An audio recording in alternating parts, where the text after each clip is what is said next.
Ladies and gentlemen, welcome to your Aquarius. I'll take this card only because it's not a tarot card, it's just leapt out and it's a blessing of Babaji. So I'm going to take that there. It's not one of the tarot cards, it's in the deck.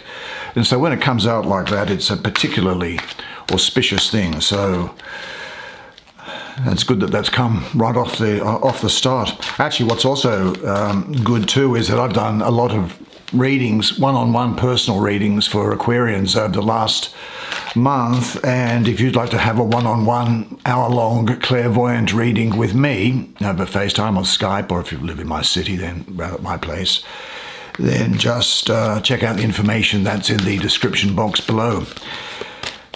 People take a lot away from it. It's good and it's very detailed. Now, what we're going to do is we're going to take this, blessings of Babaji, that might tell you something about what's going on here, and I will tell you.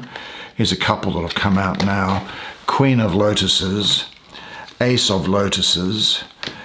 They're in the top there. It's a Hindu deck. Sacred India Tarot, very difficult to get. I got it when it came out, a long time ago.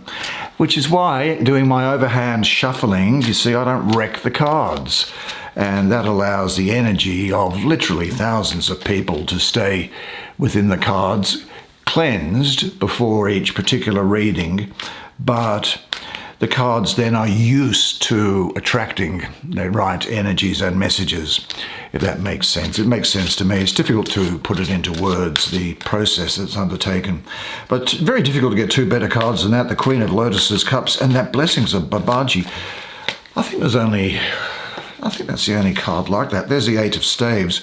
I think there's only one card that provides blessings. Oh, there's Ganesha, I think, in there as well. There's the Devil, great card. And finally, here's this one for you. You're going to like the artwork, I think. And the Hierophant. What a very interesting set of cards for you. So, as usual, come on now. Sit down here next to me. We'll have a good close look at the imagery on these cards together while I do the reading for you. You've drawn the incredibly auspicious grace card that's in this deck, and it's the Blessings of Babaji. Let's have a look to see very quickly what it says, and then we'll get on with the tarot cards. Now, this isn't strictly speaking a tarot, but it's a blessing. Now, Babaji is the luminous breath of life, the incandescent soul of the cosmos. He is the ancient power behind yoga, the highest state of realization and attainment that the universe knows. He is the great avatar of consciousness, Lord of radiant splendor. Now, the deathless master, as he is known, looks like a drawn sword in the few pictures of him that have been allowed to emerge over the centuries. There is not a single curve in that face. Even his hair is straight as an arrow. There is a lean and efficient sense of power that palpably radiates off of him, and this power will be with you during this month. The eyes are extraordinary pools of infinite depth. This form is something he has assumed so that it can be comprehended by the ordinary human mind. In reality, he is pure light.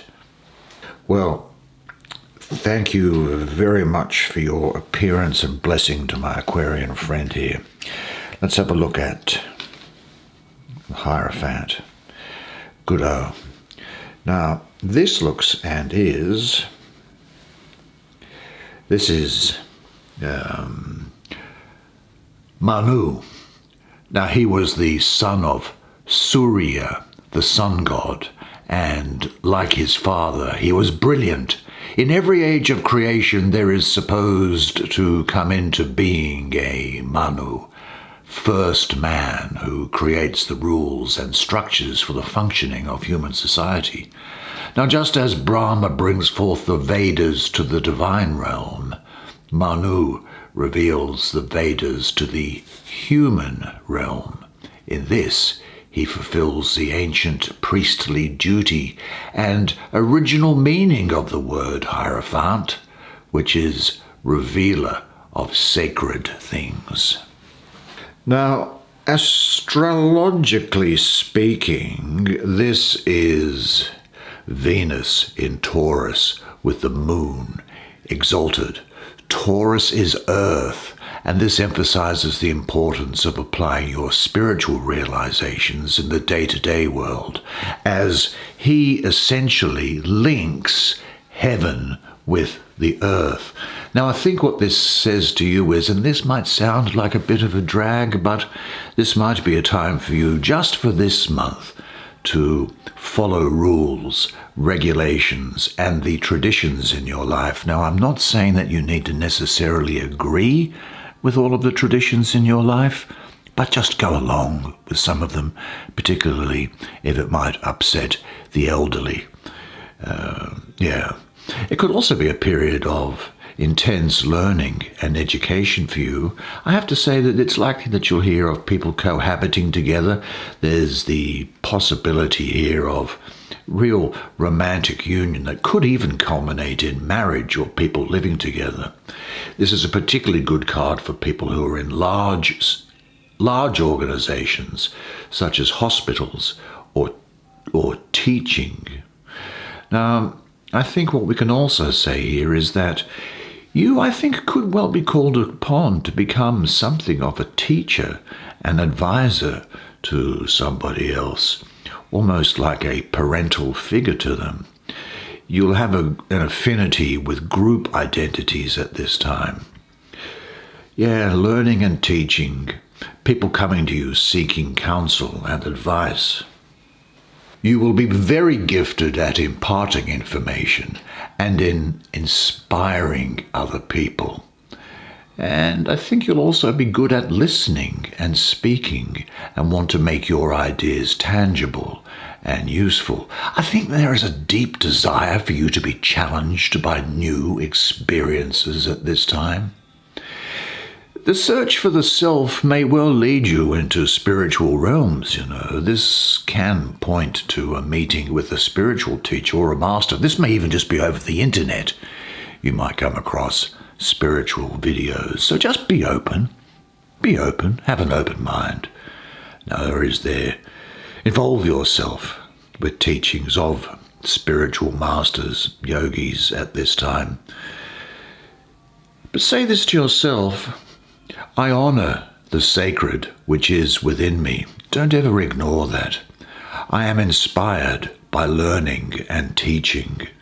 I am creative and productive in my family and work life. And there is only one voice worth listening to, the voice of my own heart. Well, from one major arcana to another, it's on the same horizontal line. And this is interesting because this has got to do with focus, I think, for you, and it may well be to some of this learning that you're undertaking. Finding out new things, it doesn't have to be about rocket science. It can be something as interesting as cooking or recipes, Now here we have what is in traditional terms called the devil, but here we have Mara.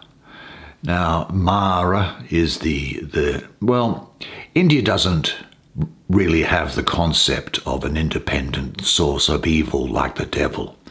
The evil that people do needs no external justification. People alone are sufficient to explain it. Since karma operates as a balancing and payback mechanism, the notion of a powerful opponent to the divine, which is what Satan means, I suppose, prosecutor, it never really took root on the subcontinent of India.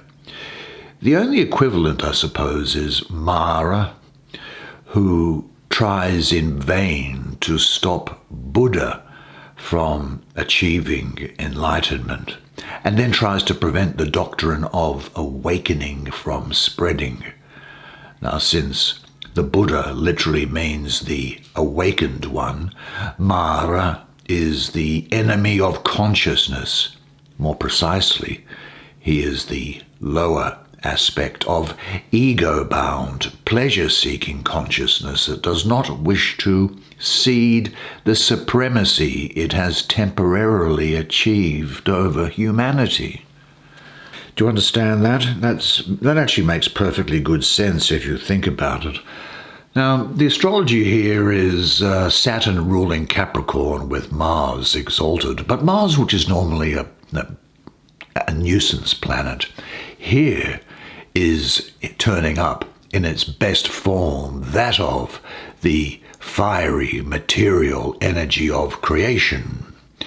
This card can represent, I think, tunnel vision, as the devil is usually directed at some material goal. Now that can relate to career and ambition. It can relate to finding a lover or taking someone's girlfriend or boyfriend away from them. And I make no judgment about that.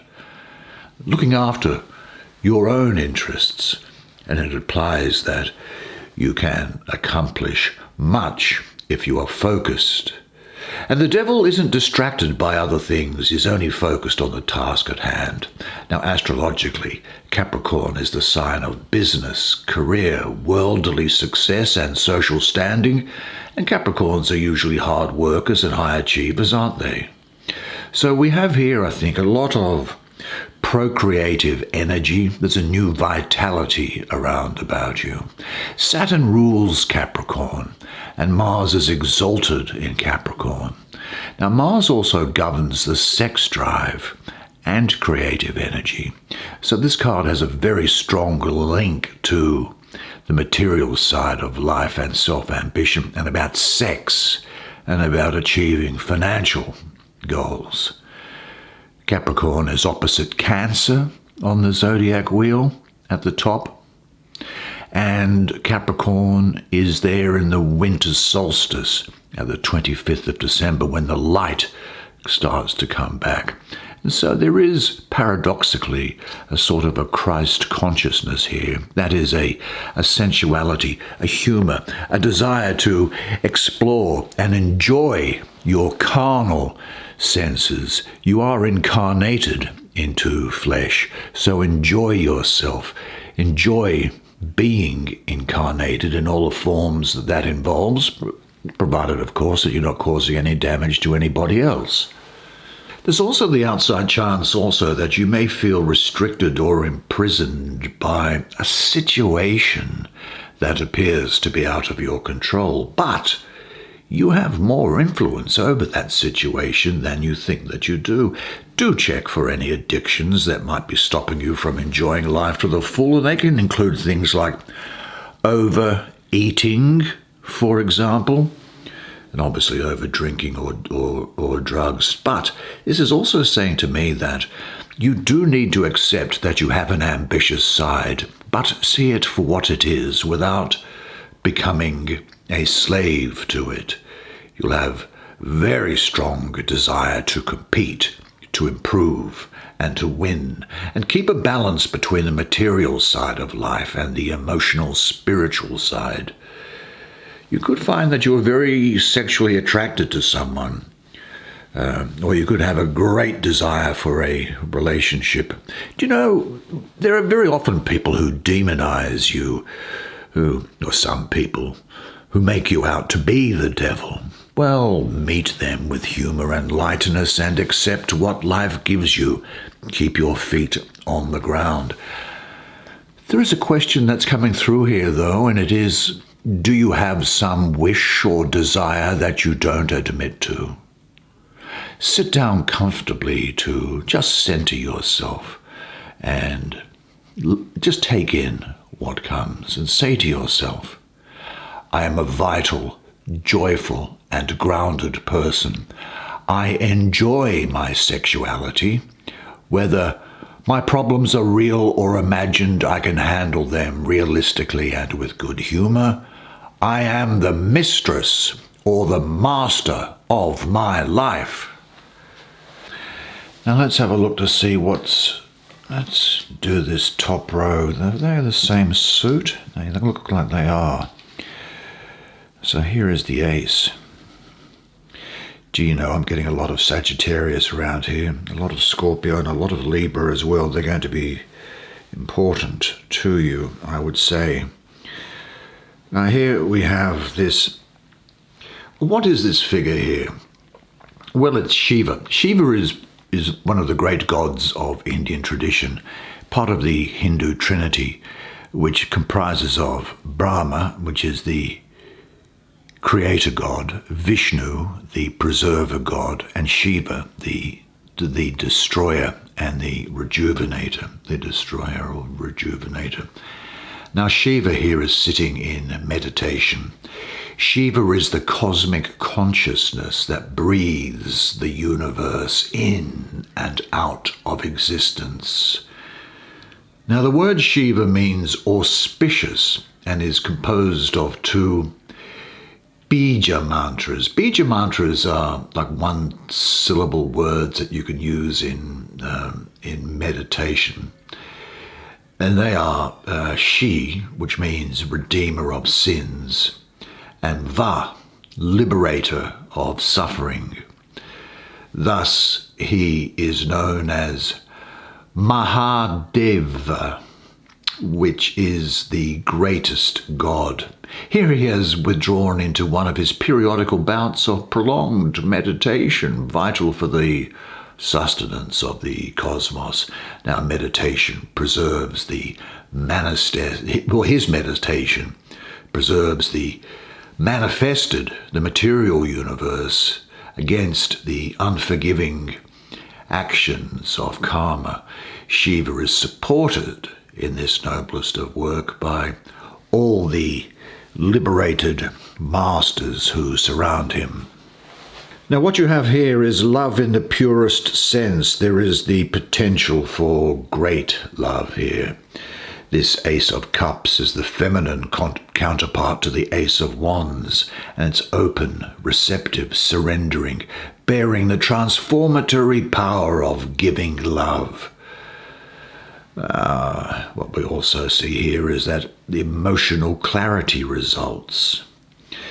There is relationships here, the pursuit of happiness, love, fulfillment, and pleasure abounds everywhere.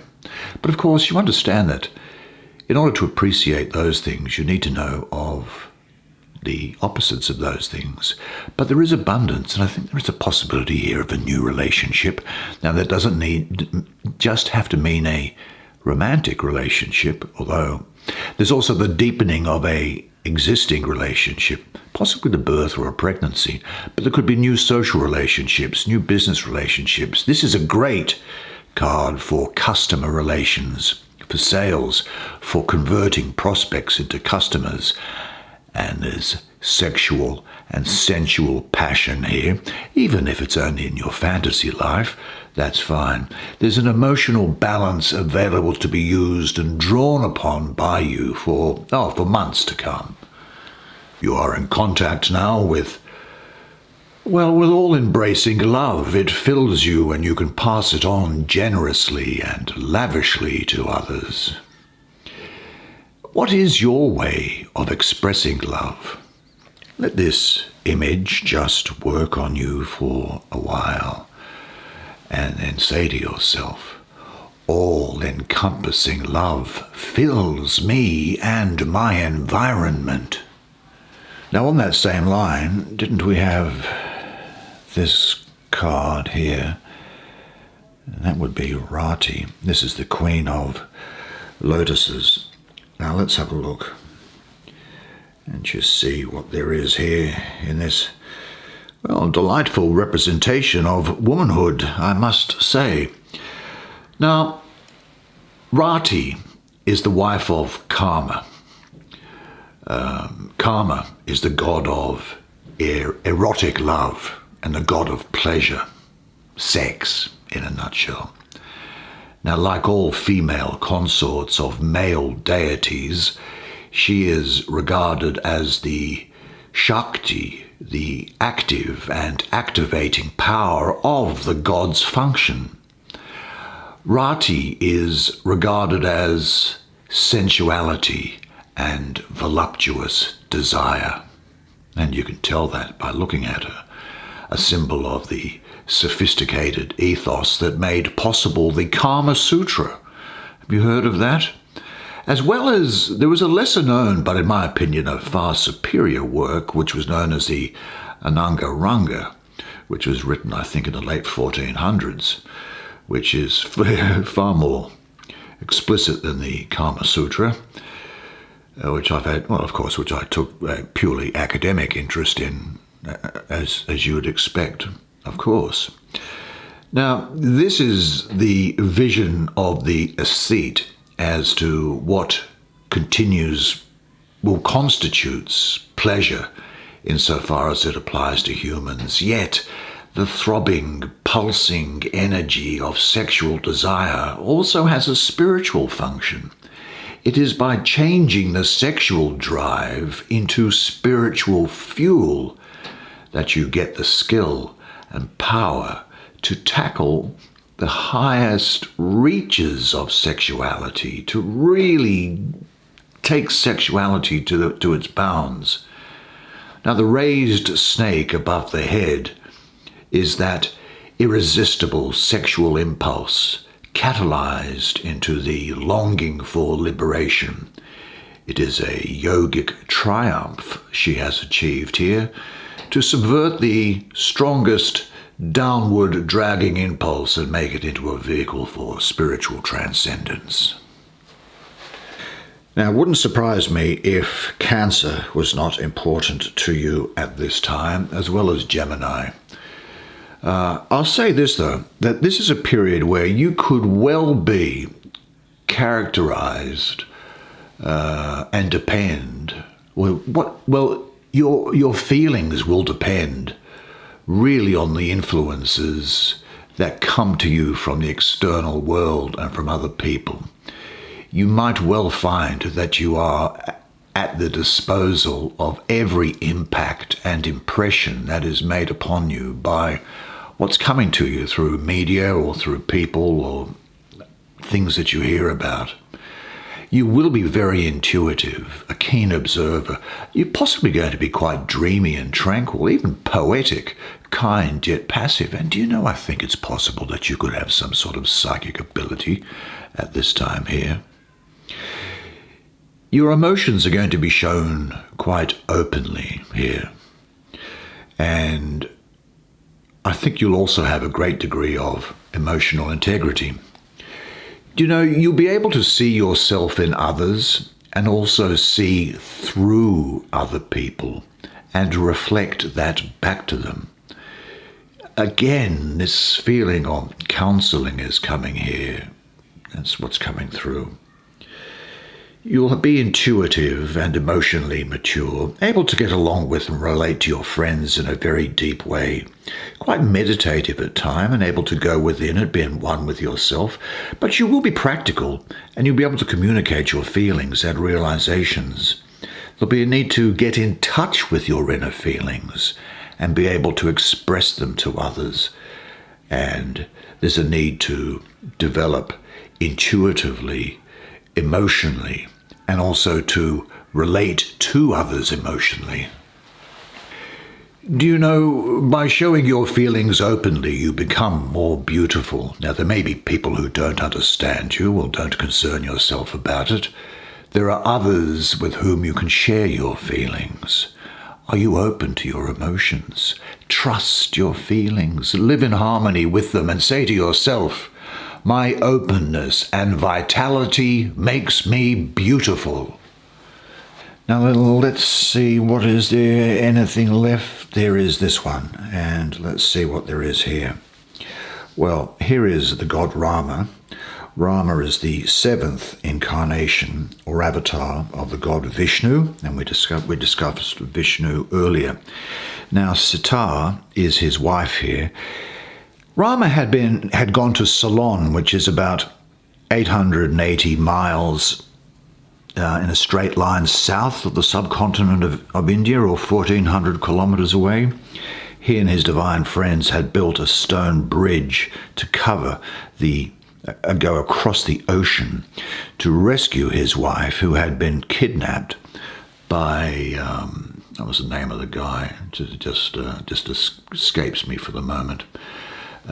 Navarre, I think it was, who was the king of Ceylon. And look, it was never known whether the king had his way with her, but we'll give the woman the benefit of the doubt, I think. Anyway, while he was away, he put his brother in charge of the land and said, "Look after it. I'm going to get my wife." The brother said, "You can spend no more than 14 years away." Now, why it's 14, I don't know. But the point was that just before the time ran out, Rama had to rush back to his brother. Because his brother had threatened to commit suicide if Rama didn't return within the stipulated 14 years. Now, the trip from Lanka and the time left is feasible only by the Pushpaka Vimana, flying crafts that was seized by the guy in Ravana that was running Lanka, whose name was Ravana, from the god Kubera, that was a god of wealth. Now, this machine was a curious mixture of science and magic, having human form as well as being made by wood and metal, capable of expanding indefinitely. Now, who knows, possibly with aisles and window seats. In any event, it fueled itself with wine, honey, mercury, and various herbal concoctions. Now, this is Mercury here, ruling the first decan of Sagittarius. Now, the number 8 here, I also have the planet Mercury, so there's a double dose of Mercury in this card. Now, Mercury is the planet of communication, and Sagittarius has the swiftness of the arrow. So this is going to produce within you something of a restless intellect. Now, 8 also speaks to me for you of power, balance, harmony, manifestation, practicality, skill, and importantly, decision. You will need to take clear, direct, swift communication to overcome misunderstandings, but you will be overcoming obstacles. Events are going to be moving very fast for you at this time. Blockages are going to be removed, and opportunities are going to arrive quickly. I think what we'll see here. Now, if you state your standpoint openly, directly, and clearly, any hindrances can be transformed. Misunderstandings will yield to clarity. Well, thanks for joining me. It's been really great to see you, and I loved sitting down with you and doing that reading for you. I hope you enjoyed it as much as I enjoyed providing it to you. And isn't it interesting? Isn't it interesting, all that stuff? Well, remember one thing, of course, and that is this, that you are a legend, and I look forward to seeing you again next month. And until then, it's bye for now.